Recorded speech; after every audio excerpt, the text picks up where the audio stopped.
Sisi tunaheshimu sana wageni na tunaheshimu sana watu kutoka nchi jirani, kwa sababu tunaheshimu mambo ya ndani ya nchi hizo. Lakini jana, wale watu wa mitandao mtakuwa mmesoma, kaja mgeni kutoka Kenya anaitwa Martha Karua. Martha Karua ni mwana sheria, tena ni mtu wa Afrika Mashariki, tunamjua na tunamheshimu sana kwa taaluma yake ya sheria. Lakini mwanasiasa wa Kenya vile vile ana chama chake, alikuwa na chama kinaitwa NARC Kenya. Sasa kija ameona hakina soko, amekibadilisha, ameanzisha kingine kinaitwa People's Liberation Party, PLP. Sasa kaja, ana haki kama mwanasheria, kama ameitwa na watu wanaoshtakiwa. Sasa polisi wakikukuta unakosea, hawaendi kwa Wasira kumuuliza amekosea. Wao ndio wamesomeshwa kujua kama amekosea. Wakikuchukua hawaruhusi kukaa na wewe muda mrefu, wanakuambia ukae, ikifika saa 24 umeshafika wapi?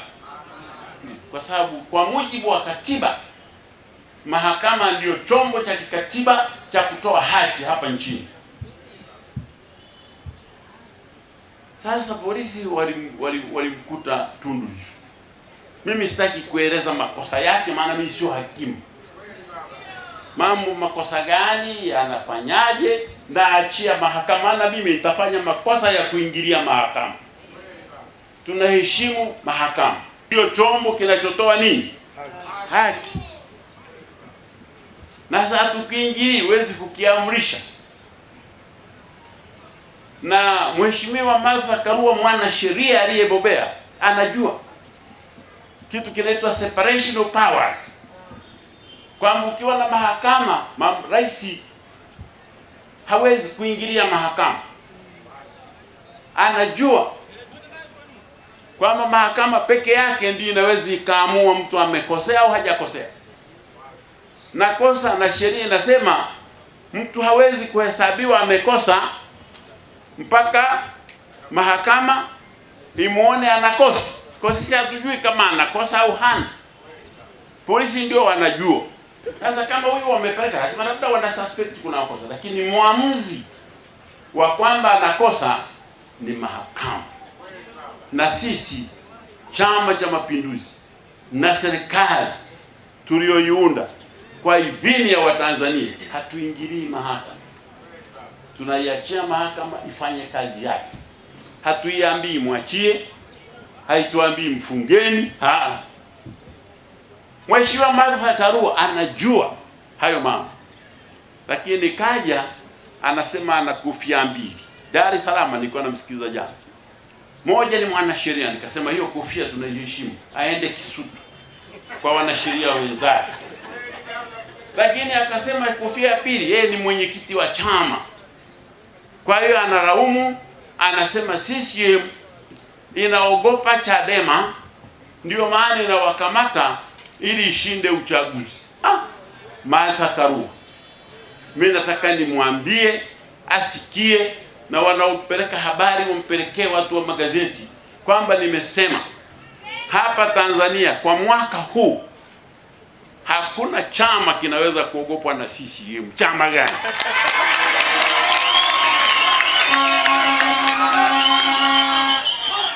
Maana ukienda mahali ugenini ni vizuri ukajua mambo ya hapo kabla hujalalamika.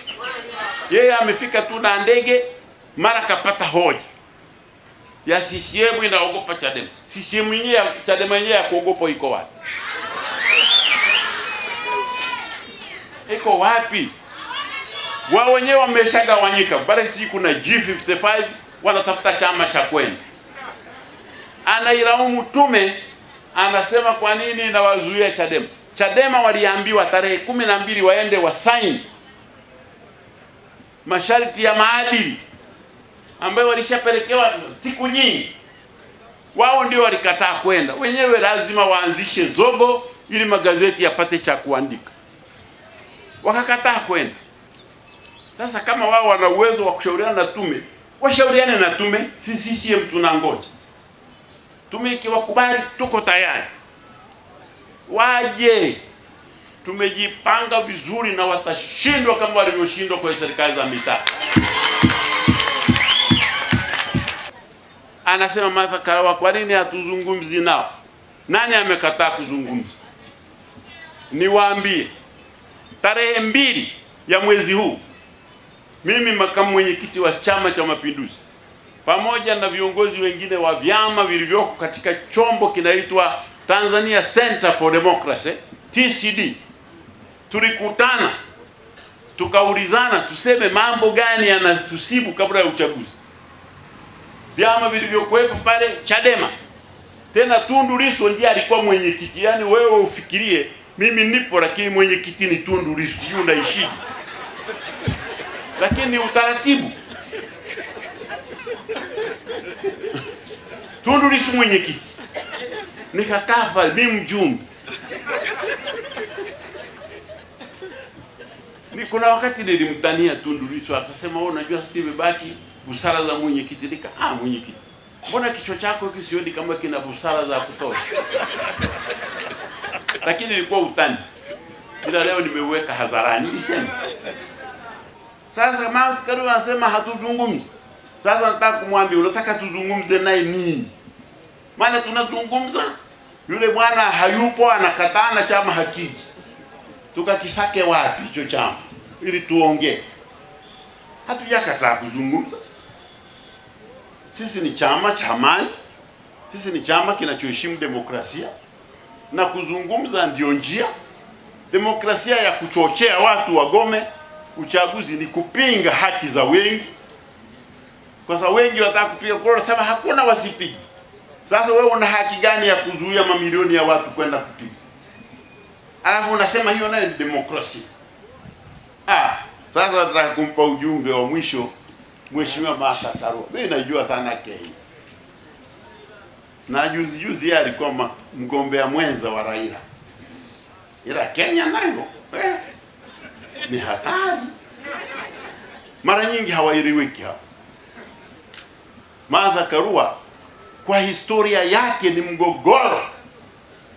Alikuwa mgogoro wakati wa Moi, alikuwa mgogoro wakati wa Kibaki, alikuwa mgogoro wakati wa Uhuru, na ni mgogoro mpaka sasa. Na akibisha siku nyingine nije niwaeleze migogoro yake tangu Kibaki na ifahamu. Sasa kama anasema sisi tunavuruga amani na Jumuiya ya Afrika Mashariki, sisi hatuvurugi Afrika Mashariki.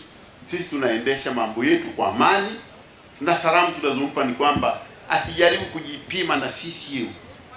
CCM ni chama kikubwa tena, sio katika Tanzania, ni chama kikubwa katika Afrika. Ndio chama kikubwa, chama kinaanza na nyumba 10. Wewe uliwahi kukiona wapi? Hamna. Kwa tunamwambia sisi hatuna hofu na chama chochote, lakini hatuwezi kuingilia kazi ya mahakama wala hatuwezi kuingilia kazi ya tume. Lakini kama ni mjuzi hivyo na anatoka Kenya, ashughulikie mambo ya Kenya, maana Kenya yenyewe naye haijasimama sawa sawa.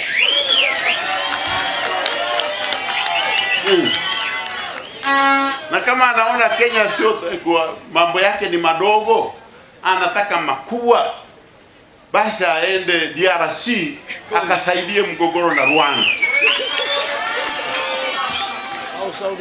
Na kama anaona hiyo kazi nayo haitoshi, aende South Sudan akasuluhisha. Ndio. Lakini aende, kama ameshindwa vyote, arudi nyumbani, aende aendeshe chama chake kinaitwa People's Liberation Party ambacho kimeua naki Kenya, na hatuelewi hata sera zake, na hakijafanya uchaguzi wowote ndani ya hicho chama tangu kimeundwa. Sasa demokrasia anayezungumza ya Dar es Salaam pale Kisutu, demokrasia gani? Hata ndani ya chama chake haimo. Sisi tumechaguana vizuri tu. Hata juzi tulikuwa hapa Dodoma, na mimi naye mwambia nilichaguliwa kwa kishindo kuwa makamu. Demokrasia.